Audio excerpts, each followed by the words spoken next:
And it started back on time here. So our next speaker doesn't need an introduction because they already had one, but I just want to say a few words about him, which is that if you guys don't know, this guy is a legend in the business, and a guy that from the first time that I got out of respiratory school, I looked up to him, and so proud for him to be here and just to be able to rub shoulders with him, be friends with him, call him my friend. He's been around the industry for a long time. He knows a lot about the business, and he's well connected in the business. But I just appreciate him coming and spending time with us. So here's Joe again.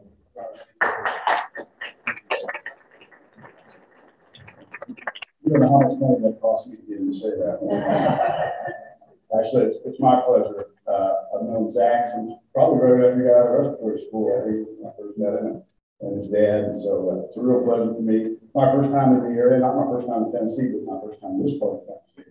So I look forward to spend the weekend. So we'll do some corny stuff here and enjoy it. But so it's been pretty cool. The lectures I got to see and just been in so far been good. It's still a little different. If you've been around for any period of time in healthcare, you know there's one constant in the healthcare world, and that's change. When I was in grad school, it was right at the beginning of Obamacare, and so all that, got my master's degree. So literally my entire graduate program, every case study and everything we were doing was about the elements of what was coming out of the Patient Protective Act, what became, we refer to as Obamacare. But during that period, I was getting asked to speak. I was on the speaking tour a lot back then. There was a common theme, as you do this long enough, you see the same themes repeat. They just rename them sometimes, and that's kind of where this lecture. This was a paper originally, and I wrote an article in the trade magazines when I turned into the lecture a couple of years ago about what are we doing, right? Because each time we rename things and we hope that there was going to be a certain outcome, and we're trying to solve these problems. And when you listen to the healthcare experts and the politicians, they want a quick and easy fix.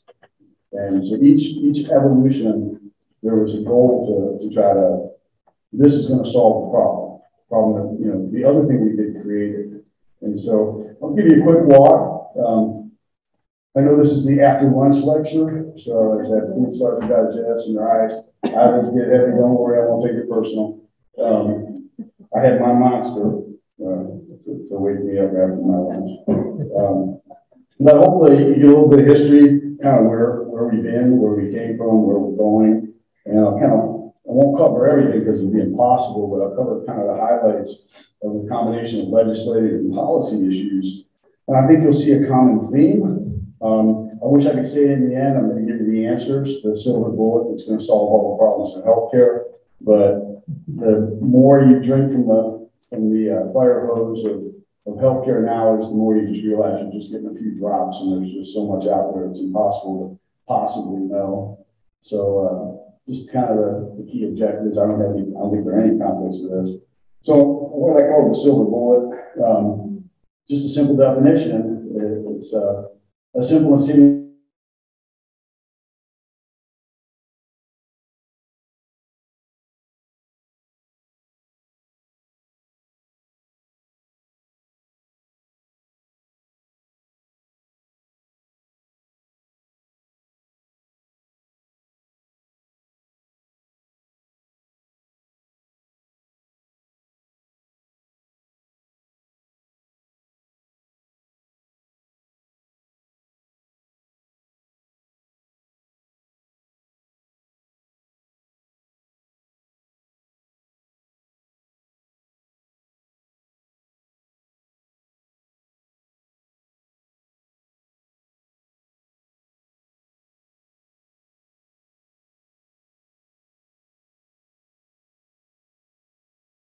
That generally lead to these unintended consequences. And I think I was reading a paper in preparation for this one. I was doing some of my research, and that term, unintended consequences, was used. It was a pretty big paper published in, I think it was JAMA Cardiology, talking about ACOs and adverse events and the hospital readmission reduction program. I'll hit on that, but they referenced that same phrase. So the natural reaction when you get these unintended consequences is to correct. And if you've ever done anything with the government, they overcorrect. So the pendulum tends to swing very far from one direction to the other, and then they just keep doing it. And you'll see that kind of theme as we walk through. And as the more time you spend in the profession, and I'm nearing 40 years that I've worked in healthcare, the more you realize that the problem is very complicated. If you've ever done research and you've had multiple, and trying to do statistics and analysis on multivariate problems, it's very, very hard to nail down the root cause and then come up with a plan to fix it, because each time you touch one lever, you're impacting something else. So there was a paper I read when I don't remember if it was grad school or not where I got it, but it was accidents in history that created the U.S. healthcare system. So it's an interesting concept because it isn't always as well thought out as we hope and we believe that these brilliant minds at Harvards and Yales and all that devised this incredible system. And DME, where I spent most of my career on the home care side, is a complete response to a need. It wasn't a thought out. There was no brilliant business plan or strategy. It was,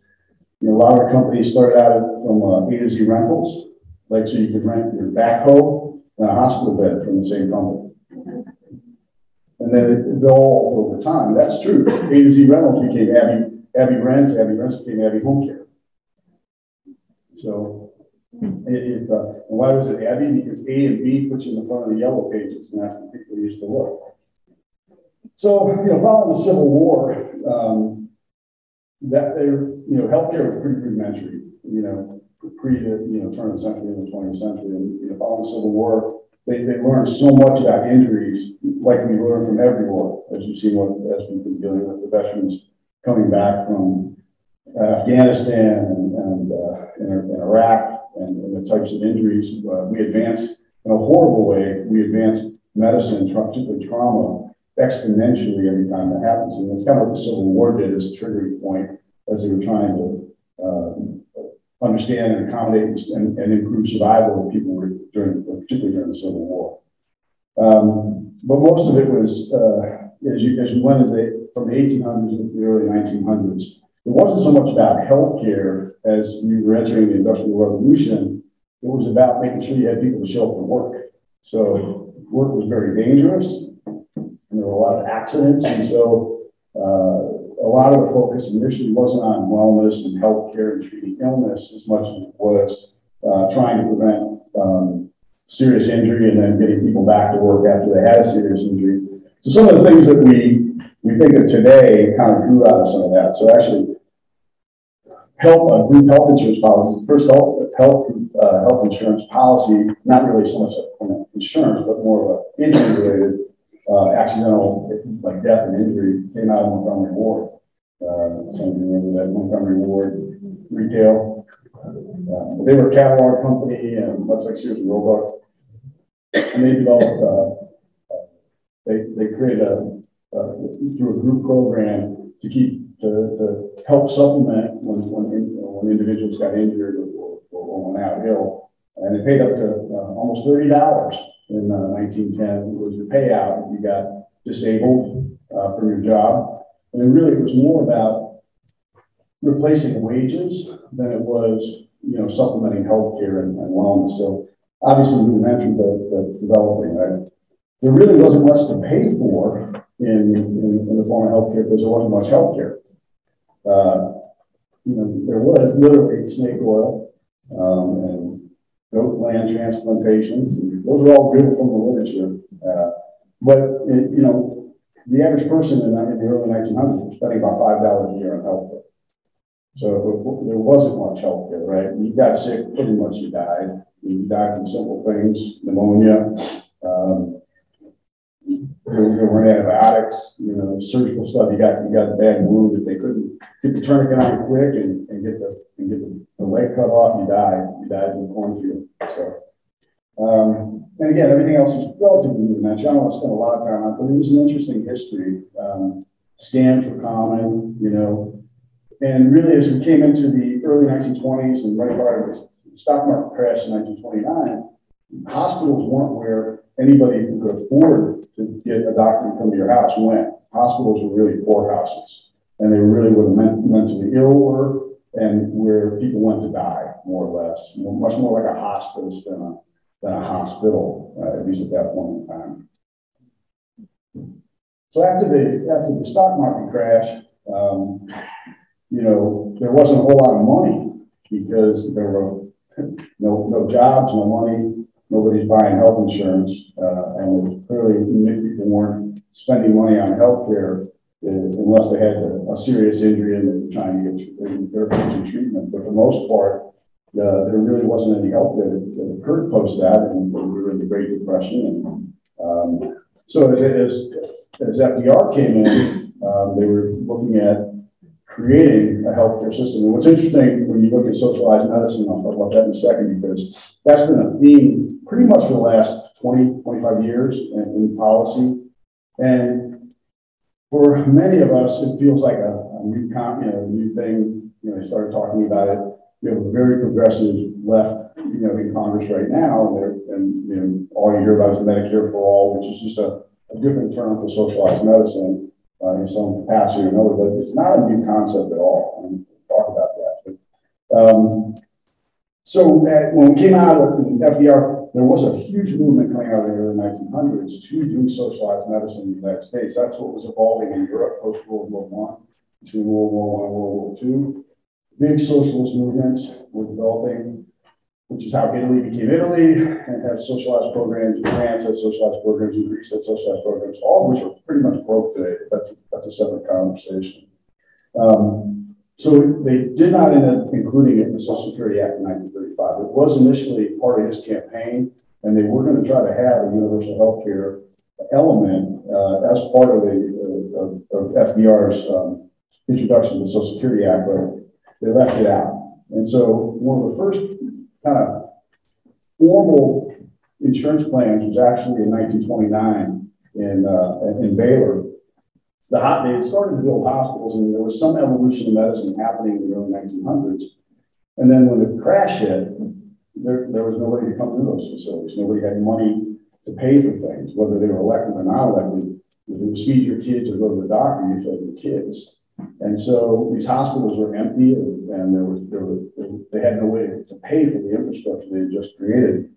So they came up with the idea to go out and offer this coverage, this health insurance. So they went to the Dallas School District, where they had about 1,500 teachers, and they put a plan together for them for 50 cents a month that would cover anything they needed if they went to the hospital or they needed to visit a doctor. And that became Blue Cross.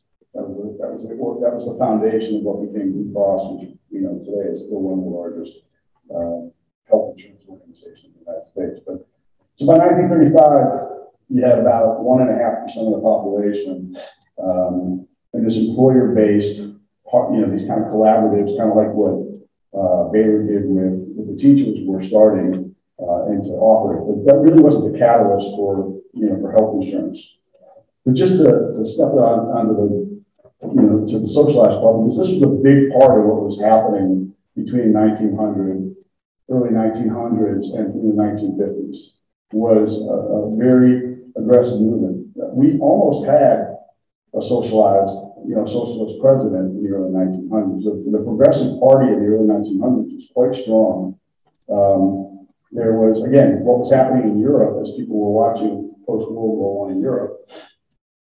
The unionization was huge. The unions were growing in the UK. They were growing, you know, across much of France. And the movement towards socialism was very popular. There was a huge separation between the wealthy and everybody else, particularly in Western Europe. But as the socialist movement was starting to get traction, we had World War I. We had just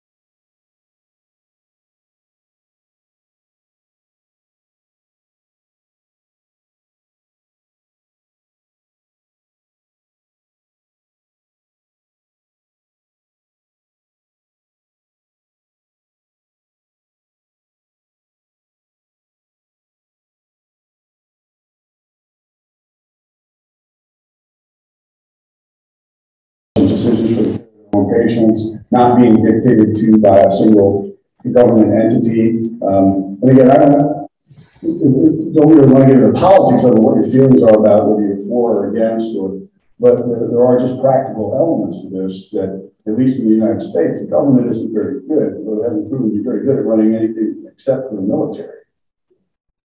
If you tried to mail a letter during COVID, you probably found that out. There was class action litigation against the U.S. Post Office because so many packages, so much stuff was lost, and because they were so incompetent during the peak of the early parts of the pandemic. So it died, and it died pretty hard by the mid-1940s and going into the 50s, and it kind of ended there, and then it had a resurgence. And I would say probably the biggest resurgence was in Clinton's first term and Hillary Care, as he was looking to develop a universal health plan. Then it showed up in the Obama administration, and it showed up again in the Biden administration. So there's a theme. It's definitely something that the left has been promoting as a concept. It's been fought very hard by the right, regardless of which side you sit on. So just kind of a quick run through it's impossible, if you listen, we'd be here for hours. Every law and every regulation that's gone into effect since the early 1900s to today that governs what we do and created programs, social programs, healthcare related social programs. But Social Security was 1935. I was pretty convinced for most of my adult life that I would never see a dime from Social Security. Now I'm close enough that I probably will. It's only a couple years away from me. But when you look at what you pay in, so those of you who are close enough or getting it, if you've ever looked at what you pay into Social Security, it is a very, very, very progressive payment system, meaning the difference between what you put in and what you get is very, very modest from the lowest end of the spectrum to the highest end. So the more money you make and you give to them, and they keep raising the cap every year, the maximum amount you give to this, it doesn't come back to you. So I can just tell you that if you took the same amount of money and we all individually invested in the stock market, just in safe, conservative mutual funds, you'd have about 100 times the amount of money coming back to you that you get when you give that money to the federal government. So while Social Security really wasn't intended to be our retirement plan, it was supposed to be a supplement and really just be a safety net for the poorest of the poor. Not a retirement plan, but there was an era, not so much the boomers, but really a lot of the early boomers, really the greatest generation population, who saw it as an entitlement. And many of them didn't put aside anything else, and it offset unions, pulled back on pension plans. How many of you even know anybody who gets a pension from a real pension plan? Very few people, and if they are, it's usually a government-run pension program, right? They work for the state, they work for the county, or they work for a federal organization, because those are really a few unions, the large unions, have pension plans. But outside of that, when you get into more traditional private business now, the programs like 401ks are the standard of practice, which are a whole different animal, from a typical pension. So again. Social Security, just interesting. If you look at the delta between I think the pointer's working now. So if you look here, the lowest amount of contribution over the course of a lifetime versus the highest amount of contribution over the course of a lifetime, and how much money we get back on that investment. So all these guys pay for these guys for the most part. And the difference between how much you get back from the lowest benefit level to the highest benefit level is minimal. So it's not a great program in the sense it is a safety net. It's cash, but that's why, depending on which county you go into, a disproportionate number of the elderly over 65 on Social Security live at or below the poverty level because they didn't save for anything else because they expected this entitlement to grow, and it didn't grow in proportion to the market. So when you look at it today, you know, by 1940, one, we lived longer. So if you were 65 in 1940, you had a chance, you're likely to live about 14 more years. Today it's 20, it's continuing to grow. And then the percentage of people, you know, the aging of America, the graying of America, the balding of America, however you want to call it, we are getting older and we are surviving longer. So that means the burden of our expense is longer and the systems aren't really set up to manage that. So that's why every political cycle you hear Medicare is running out of money, Social Security is running out of money, there is no safety net, the lockbox, you remember all those different conversations that they had, the money, they're spending the money today that we're putting in today. So it's not going into your, like a 401k, and you're not in control, it's growing. And so as you can see, the program has grown exponentially, and the percentage of the population aging has grown exponentially. So, and this is just the number of recipients, and then the payouts. You know, it's a very, very expensive program, almost $60 billion in 2020. One interesting statistic I'd like to hit is just who's paying in or who's taking out. When the program started, there were 8 to 10 people paying in for every one person who was drawing benefits. Right now, it's 2.8 people, so less than 3 people pay in for every one person that takes it out. That's going to be down in a few years to 2, basically. And sometime after that, I used to joke that instead of them just taking the money out of your paycheck, they're just going to drop a young person off at your house, and you're going to be responsible for taking care of them. There's Larry, he's yours. When he dies, you get another one. Because literally, the cost, the withdrawal cost is so much exponentially greater than the investment cost was. Not rocket science. So where did health insurance, come from, and how can we end up in the mess we're in today? World War II was considered by most historians to be the true catalyst for the employee-based or employee-sponsored healthcare plans we have today. Most of us today, when you get a job, you expect an employer to offer you health insurance, correct? That is a standard practice in the United States.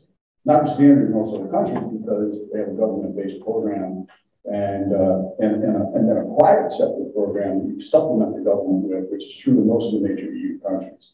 So it's not a perfect system, otherwise everybody wouldn't have a supplemental plan. And almost every country has a supplemental plan. If you're wealthy enough, you just buy your private, you pay for things out of pocket where you get access to the best care. I lived in Italy for 3 years, and the wealthiest never went to the public hospitals. There's a 2-tier health system there, one for the wealthy and one for everybody else. At least there was when I was living there in the late 80s. So moving into here, what happened during World War II, they had the Stabilization Act in 1942, and this was they put a cap on wages to maintain control over labor and money. And so to recruit people to come work in the factories, because there was a cap of basically a freeze on wage opportunity and any tax benefits from that, they introduced the idea of fringe benefits, and the government gave them a tax break for that. So health insurance and other things were these new tax opportunities for employers. So the more fringe benefits you gave away, things like retirement, pension, and health insurance, the bigger the tax deduction the company got. And it moved outside, so it allowed you to be competitive for labor when there was a shortage of labor in World War II to compete for labor. And that's really where employer-paid health insurance grew from, because companies started offering health insurance as a fringe that they could get a tax deduction for, and the spend on the dollar versus the return of the benefit was in favor of the employer. So you got a nice tax break. And since in 1945, 1950, you weren't getting double lung transplants, you weren't getting open heart surgery, you weren't getting titanium hips, 3. I know people have 3 hips. They've had 2, and then 1 replaced already, are the ones replaced. So you didn't get your 3rd titanium hip, your 4th knee.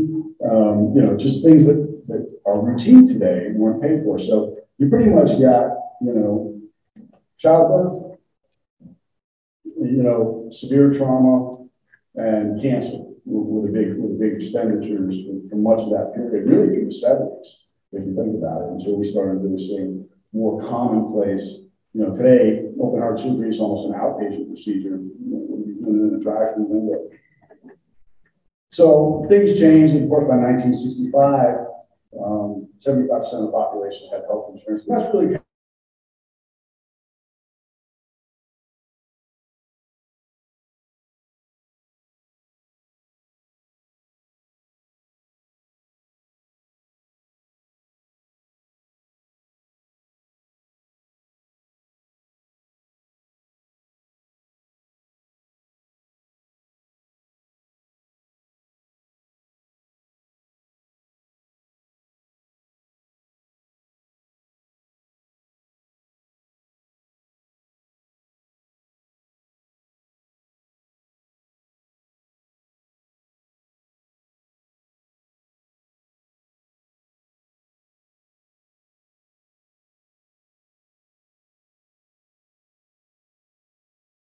they created these programs for seniors as a supplement to Social Security. Why? Because Social Security pays crap, and they needed to give you something else because we couldn't afford to pay for people who were now surviving longer, and the cost of health care is beginning to rise, although 1965 is still not, 2020.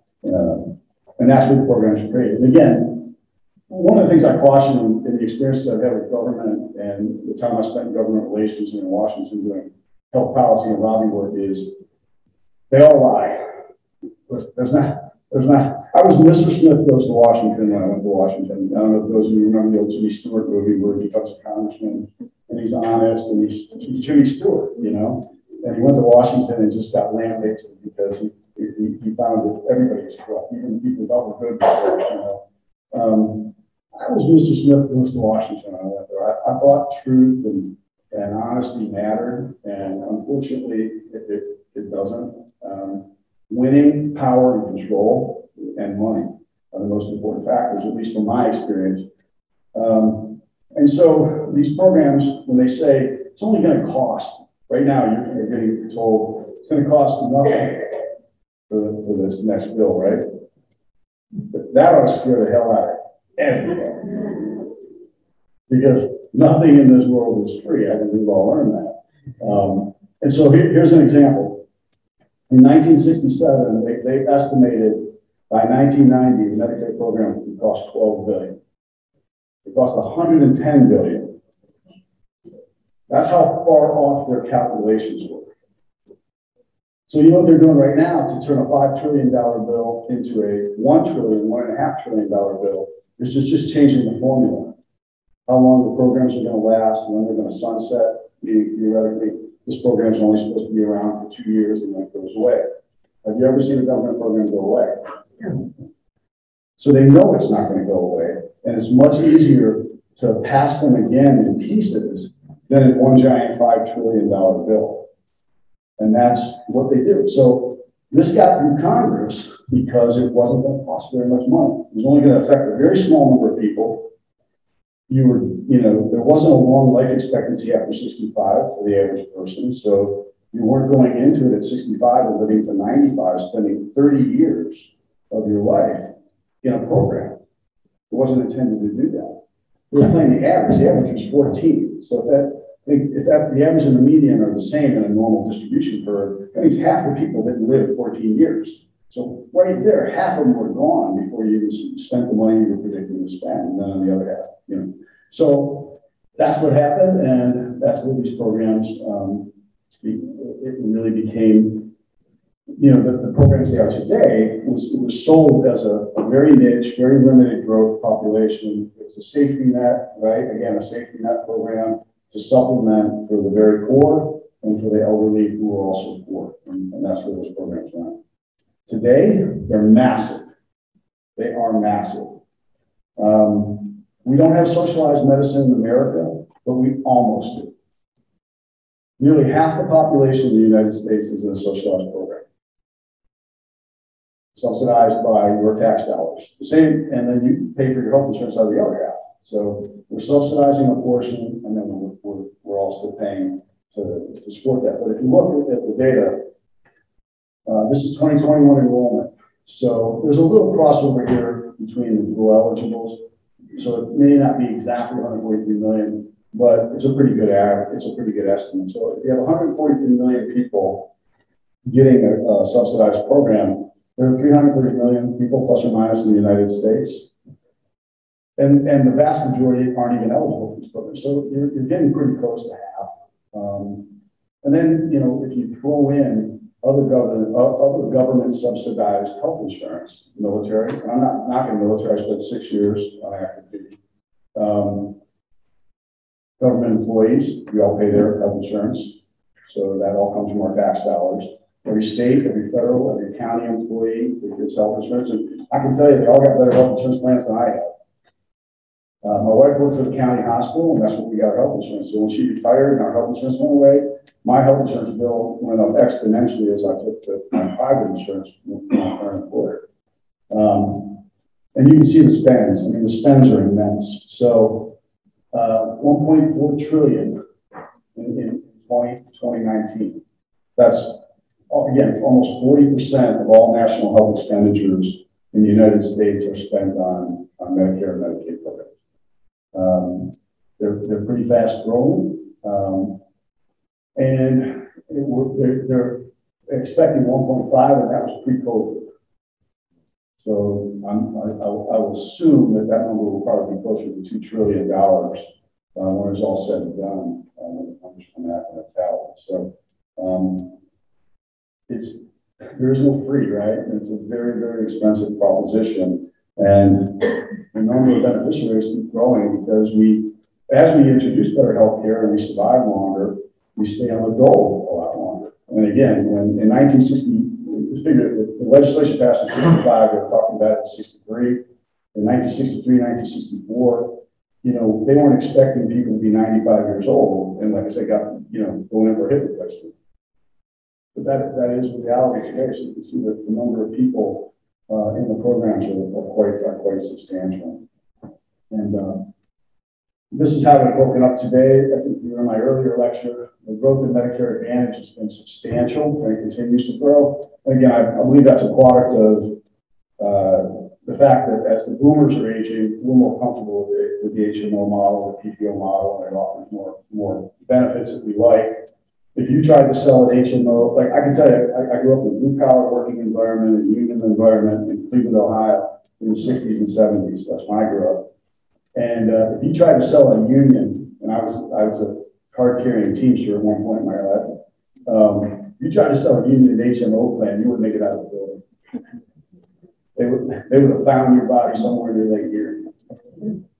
So it wasn't a very popular concept because the entitlement of health insurance by your employer got so powerful by the 70s that if you were going to take it away, you're going to have to pull it from my cold dead hands, right? And so the employer-based element became the standard of practice. The problem is it just kept going up, and there's only two spends that outpace everything else: college tuition and health insurance. They grow at a rate exponentially higher than inflation, artificially, and that's just to maintain the profits. So every time the costs go up, the spending goes up.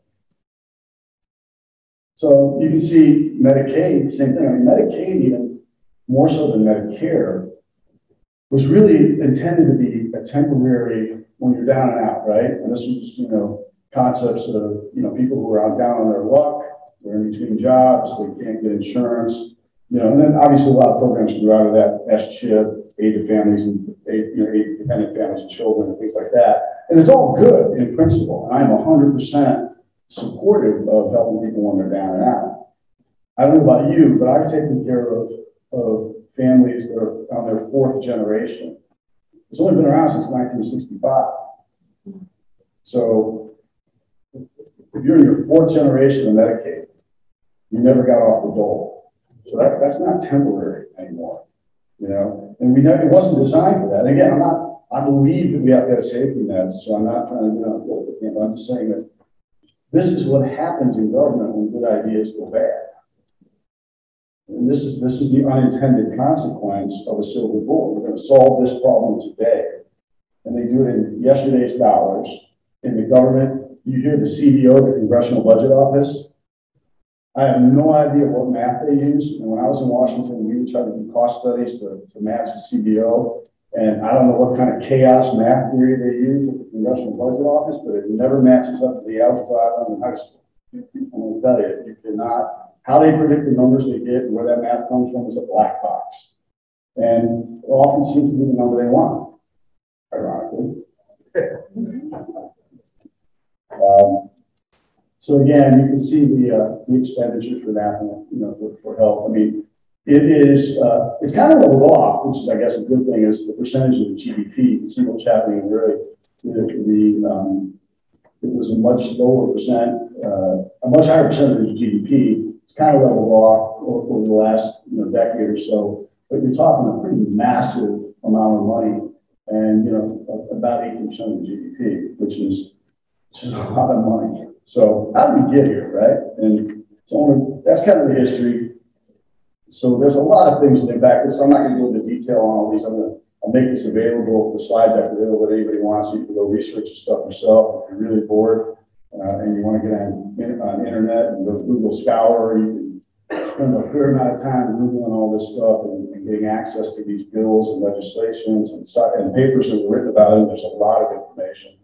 You decide to go back to school and you want to get your MPH or your MHA, you'll get exposed to a lot of this kind of stuff. But so here's some big milestones, right? Of what's just in my career and lifetime. HMO Act in 1973 basically laid the framework for HMO plans and required employers to offer HMO plans that were pushing HMOs very, very aggressively. And then they moved beyond just the staff model HMO, which was kind of the model that was most popular in the 70s. Everybody heard of Kaiser? I don't know if Kaiser has any locations in this part of the United States. They're still pretty big on the West Coast, but they didn't really do well in the Rust Belt, where the unions were. They didn't do very well in the South. They did a little bit on the East Coast, but disproportionately in the Pacific Northwest and California, which is where Kaiser started in the Pacific Northwest. It's still a great help, but that was the original staff model HMO. Arguably an ACO.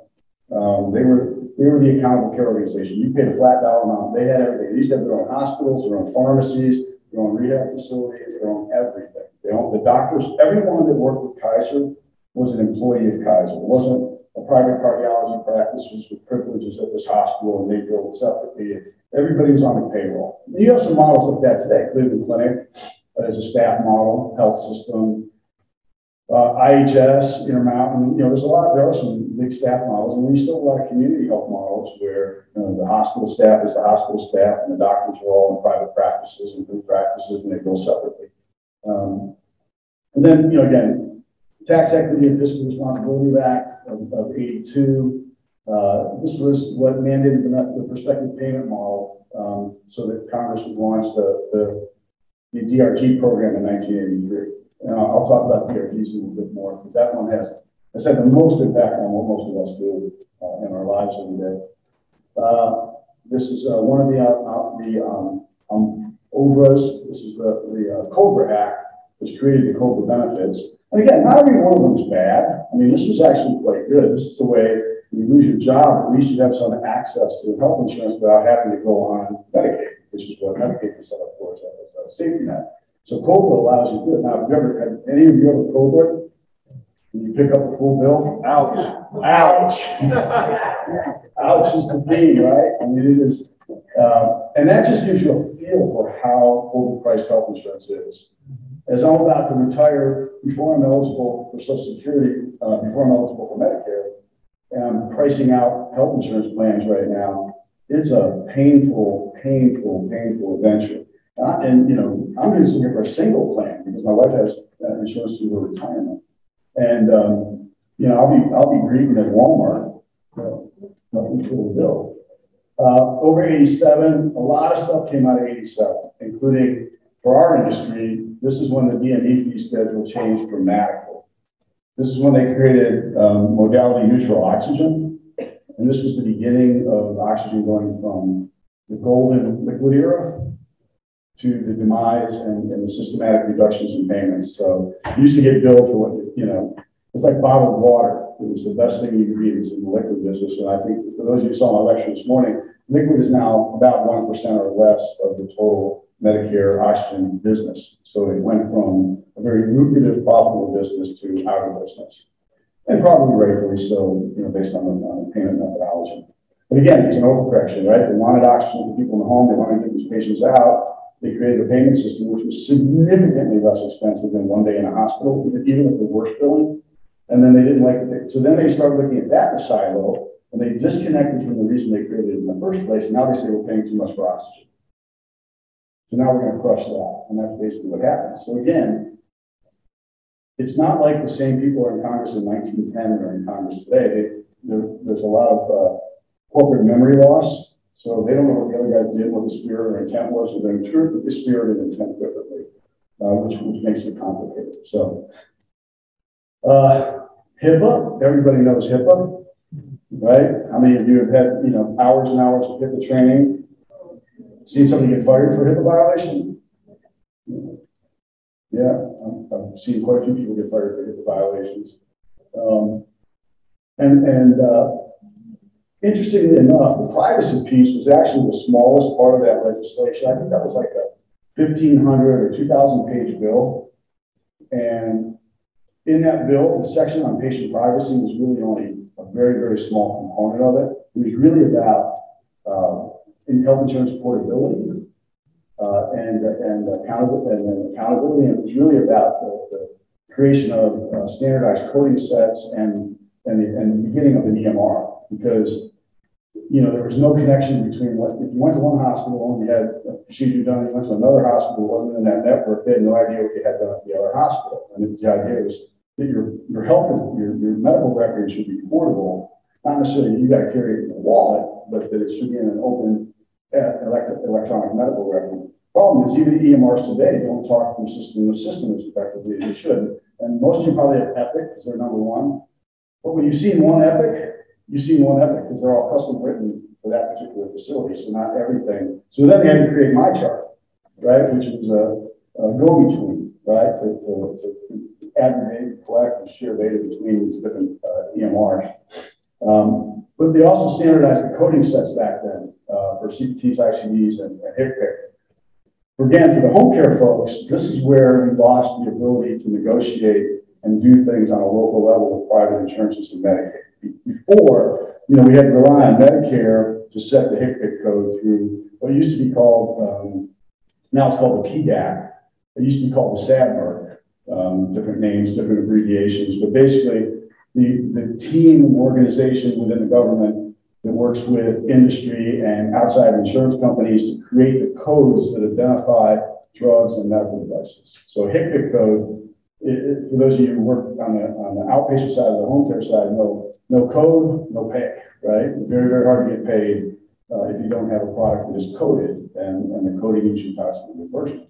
So because they're slow and backwards and sometimes overly conservative, and that some of the medical directors have biases, like we all carry, that they believe this is going to become a scam or this is going to become a scam.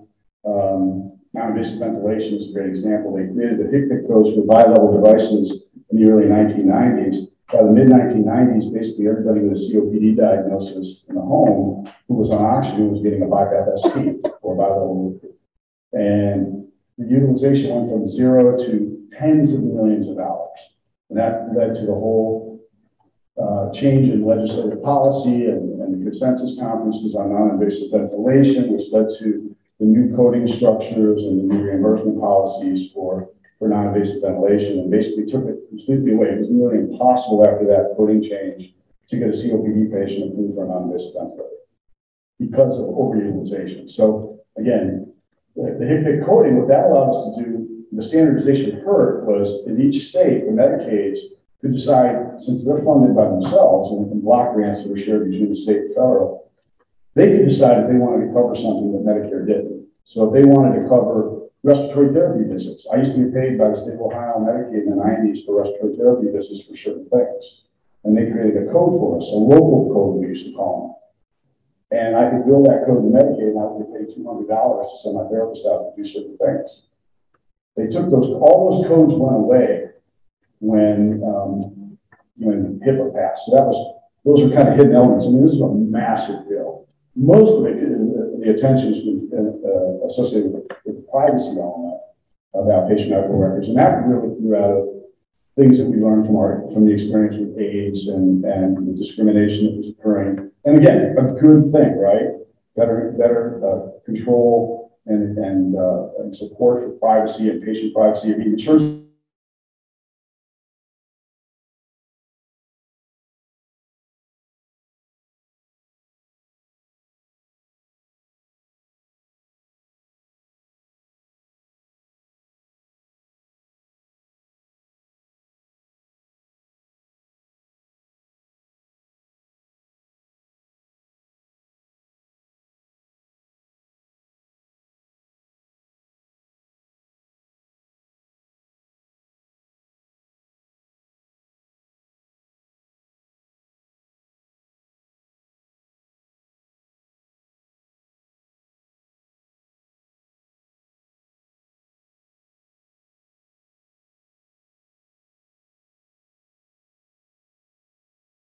This one was interesting because both parties opposed it. At that time, there was still strong opposition on either side of the aisle regarding getting too close to socialized medicine in America. They didn't feel the country was ready for it. So it had a lot of elements to it. Some good, probably some bad, but the bottom line was this was one that scared the hell out of everybody. These are the debt wars that they took. Who gets to decide where the money is spent and establish the regulations and establish the guidelines and putting the control over decision making into a small group of people controlled by the government. I still don't feel comfortable about giving the government too much control over my life. And I sure don't want to make decisions about whether I'm a good candidate to get my knee replaced and things like that. A big one for our industry, particularly the respiratory and home oxygen industry, was the Balanced Budget Act of 1997. They were looking for money to supplement and pay for other parts of the bill and other elements within the government. And they looked at oxygen and they concluded that oxygen was overpaid. And this is even after they came up with modality neutral. So modality neutral came out of 87, basically said, we don't care if it's liquid, a cylinder, or a concentrator.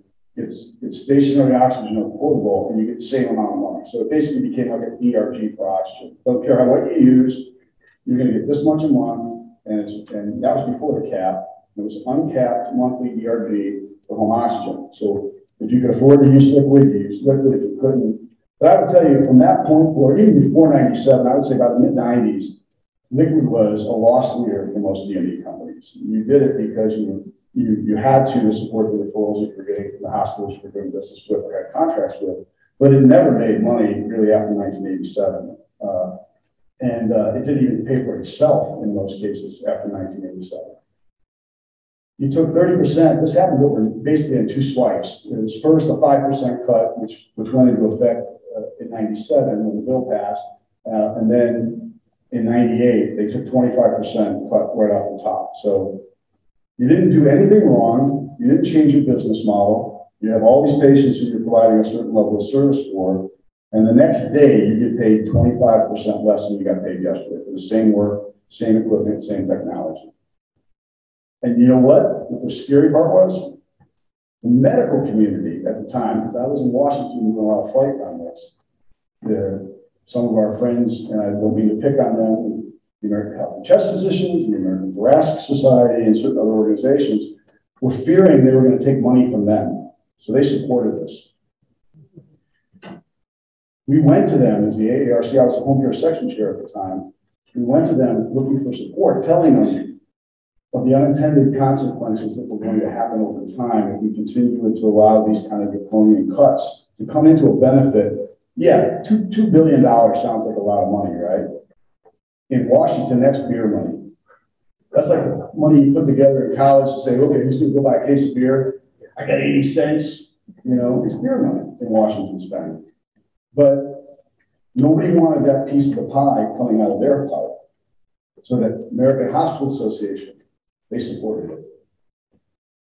Most of the medical organizations supported it because it was like, take it from them, don't take it from me. And this is another common theme you're going to see as the legislation and things move is the health systems are not aligned. We operate in silos. We talk about silos a little bit earlier. So anyhow, this created a few other things, most of them not good. S-chip was a good thing. That's basically what allows a family who doesn't meet the criteria for the age-dependent families. They were too high above the poverty level, but they have a child that needs health insurance and has special needs, so the child can get Medicaid separate from the family's benefit. And this was where they went after the other parts of healthcare, not the hospitals. So prospective pay for long-term care. This is when SNFs, the whole payment system for long-term care changed to the rugs and all the scoring, where it became more like the hospital's DRGs, but it was weighted differently. RUG stood for resource utilization groups as opposed to diagnostic related groups. And then in home health nursing, they moved to a similar episodic care oriented prospective pay model. So again, DRGs for home health, where you're getting a predetermined amount of money instead of billed for fee for service for the things that you did. Needless to say, it wasn't good for either. Lots of nursing homes filed bankruptcy following a prospective pay change. And I can't remember the number, I want to say it's close to a quarter of the home health agencies went bankrupt. Big number, right, Richard? Yeah. Big number. Now, they reorganized this later under the radar and put money back into this program to allow home health because they hurt the home health system so bad doing that. So that's an unintended consequence that they caught. I won't go through these in detail because there's a lot of them, but this is just to give you an idea. Every couple of years, they've been going after healthcare. So Deficit Reduction Act, cap rental came from that. That was another way to stop paying for oxygen. They also reduced the rental period from 15 months to 13 months, took away 2 months of rental. Again, nickels and dimes in the big picture, but for the average DME guy trying to make a living, those nickels and dimes are what buy food and feed your staff and the family. The Medicare improvements and NIPA, as it was known, again, another reduction of cost payment and requiring the implementation of a competitive bid program.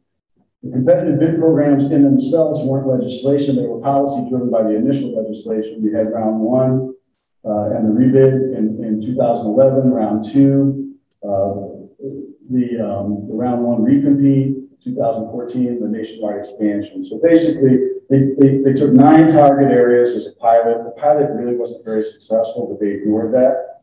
They expanded it to 91 other metropolitan statistical areas so that they had an even 100. They rebid all those areas. The way the bid methodology was designed was you didn't get penalized for bidding stupid, but it got you a lottery ticket. And they used the median of the winning bids based on this criteria of what they determined was the capacity need to market. So if they needed 10 DME companies to serve a specific MSA, they took the median of the bottom 10 bids. So the guys who bid more because they could lose money had to go to the median. The guys who lowballed to get the lottery ticket, they got in the game. Then a lot of those guys with their lottery tickets went and sold their company. And they never really actually participated in the bid. So horrible methodology. Like if you were an auction, PhD, and we had plenty of economists who did this, they said if you were going to write a bid program that was legit, above board, and got you the best outcome, it would not look like this. In fact, it would be a 180 to this. This program, and so you can say, okay, the government's really stupid, or they're really brilliant. They were brilliant. They put these guys in a room, my colleagues and I. They had 6 people in the room, 5 bullets and 1 gun. Knock yourself out, fellas. Whoever comes out gets the contract. And then we'll pay you what we want to pay you. And that's what competitive bidding did to home medical equipment, particularly oxygen. So I got to move quickly. So I don't think I missed anything. So that Obamacare, and we can talk about Obamacare all day, and everybody probably knows more about it than I'm going to give it. So what's the common theme? you know, they wanted to expand, improve the programs, tighten up standards. So a lot of the focus is tightening up the regs, controls, more policy control. Much appropriate. You know, many of it's necessary, some not. And they wanted to drive care models in a specific direction. If they wanted HMOs, they wrote a law that said you have to offer HMO plans. If they want you to competitively bid, they want to lower payment, the only way you can play is to put in a bid. If you don't bid, you got no shot, right? So they write laws that drive where they want. And what are they trying to do? Same thing, lower the cost of care, prevent fraud and abuse and overutilization, which they believe contributes to the cost of care. So they're all about cost reduction. No matter how they're hidden in a beautiful sounding design, like ACO or hospital readmission prevention program, and they all sound good on paper, and they're written by academics who haven't worked in the real world, and it sounds great, but there's a lot of things that sounded great on paper, and when you went to execute them, you were complete failures. So that's really where we get in. So the DRGs, I won't go into detail here because most of you understand this, but basically it was developed by a group of academics at Yale in 1975, and instead of paying for and again, we have a tendency to abuse things. So if we can bill you for every aspirin and every Chuck stick pad that you used, and every time the therapist walked in the room and turned the leader flow on, we bill you for the leader flow by the hour. I mean, there were all kinds of overutilization, overbilling charges that were part of our old systems that were essentially encouraged. But so they came and they created the DRG. The DRG is basically grouping, you know, patients by diagnosis, assigning that diagnosis a series, you know, of mathematical calculations to determine how long they should be in the hospital and how much they should pay for that procedure based on a variety of mechanisms that went into that methodology. But the bottom line is it was intended to lower the length of stay and greatly reduce this overspend. So the flip side of that is what happens is there's going to be a negative consequence, right? And words like treat them and street them and get them out quicker and sicker, where do you think that came from? DRGs, right? So the law of unintended consequences, right? Managed care got forced down our throat. I can't argue this one horribly. I mean, managed care has gone through a lot of evolution. Some of the beginnings were terrible. I mean, if you read the horror stories from the 80s and some of the early 90s about mismanagement of managed care by payers and people not getting access to appropriate safe care, I mean, there were a lot of bad things that happened. But it evolved, and today I would say most of you are in an HMO or PPO, and we're doing okay with it. So, but it didn't happen overnight. I mean, this act was 1973. It's 2020, and we're just, I would say we started to get it right in the last decade. That's a lot of years of practice and failure, right? And a lot of people that got caught in the crevices of the mistakes of these policies. There's a lot of data here. Like I said, I'll make my slides available to Zach and everybody. So I won't go through the data, but this is just the enrollment data, and you can see how the enrollment was going up in the Medicare and Medicaid. So most state Medicaids are now managed by a private insurance company through a managed Medicaid. Competitive bidding for DME, we talked about a lot over this conference, crushed oxygen, crushed a lot of other things, and it removed any ability for a DME to have any level of cross-subsidization. So we all cross-subsidize, right? You have high-intensity patients that suck resources, low-intensity patients that you make money on, and in the wash, they come out and you make some money off of that, and that's cross-subsidization. The government hated the idea that DME had cross-subsidization, so they didn't want one thing supporting another. So oxygen was subsidizing, concentrators were subsidizing liquid. And so when they lowered the payment for everything, they basically made liquid completely unaffordable for the average company to provide. So that's an example. The ACOs and the hospital readmission reduction program, the jury is still out on a lot of this because they're so new. So if you do a literature search, you will find ACO arguments that they're saving money and they're reducing unnecessary spend. You'll also find that they're not saving any money and they're just an added administrative burden cost, and the ACO is now the person losing the money as opposed to the insurance company. Similarly, with the hospital readmission reduction program, which was, if you haven't read the paper by Jenks, there's the framework for it. It was published in the New England Journal of Medicine. I encourage reading it. But it hypothesized that if we if we put these limits on readmission and basically hold the hospital accountable for bad things will happen as a result of your admission, changing a med that causes something that they didn't anticipate, you'll find that most of the readmissions are unrelated to the reason you were there in the first place. That's why they covered it in all cause, because you're typically getting readmitted for the thing that you're there for. So I got to cut short. I apologize. There's a lot of data in here. So I'll just tell you, I'll just end with this. Why don't they work? Well, healthcare is a science and an art. And on the art side, you can't control the outcome. So people don't do what we want them to do. Whether it's medicine didn't work the way we did, or the patient didn't follow the instructions the way that they were supposed to. And it's a big business with a lot of overhead. So there's a lot of work there. And then lastly, when you see this out of pious, there's not a lot of collaboration, financial collaboration, and actually there are in many ways there's competition and competing interest between these different agencies in the way that they're paid. But the way the government's set it up, not the way they act. They're not bad actors. They're following the rules of the game. And you have, even within Medicare and Medicaid Part A and B, they don't talk to each other. And so there's just so many competing interests here that and so many complex rules and laws and regulations that have been put into place, it's impossible for all of them to work well and work well together. So by design, it's intended to have problems and a lot of failure and risk. So I don't know what's going to work. My last slide. I don't know what's going to work, but I do think that we've got to get the systems more aligned. ACOs were intended to do that. I think that's a good start. I think Kaiser had an interesting model, but I don't know if that model will work on a scale. Right? Can you scale every organization to look like a Kaiser staff model HMO? Probably not. So you can't have a one-size-fits-all methodology, right? And that's the challenge. We clearly need transparency. What else do you buy that you have no idea what you're actually paying for? Nothing. Have you ever tried to interpret your EOB, your explanation of benefits, when you get that? What's the first thing you do with it? I usually throw it away. I just wait for the bill, right? See if the bill comes, then I decide if I'm going to fight it or not. Complete, and the smoke and mirrors and the payments and the inflated rates, and it's such a complex game that it's intentionally confusing. You need to be a Philadelphia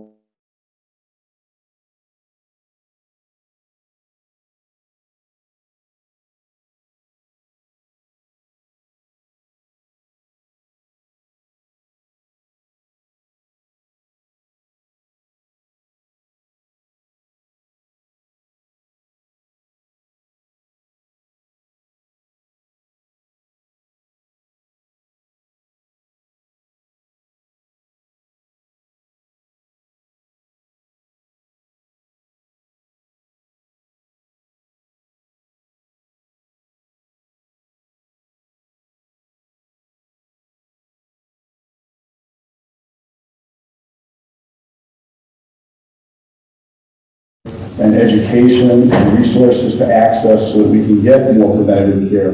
Not punish people. It's not about right or wrong, but we've created systems where we have to get a little bit more skin in the game. And I think if we created more transparency, we had more skin in the game, and we were in charge of spending some of those spending decisions, they would be more wise. And I think that the outcome would be better. So sorry I went over. But I will leave my slides with them. There's a lot of data if you're interested, you want to look at them. I've got all the references for everything that's in there as well. So thank you.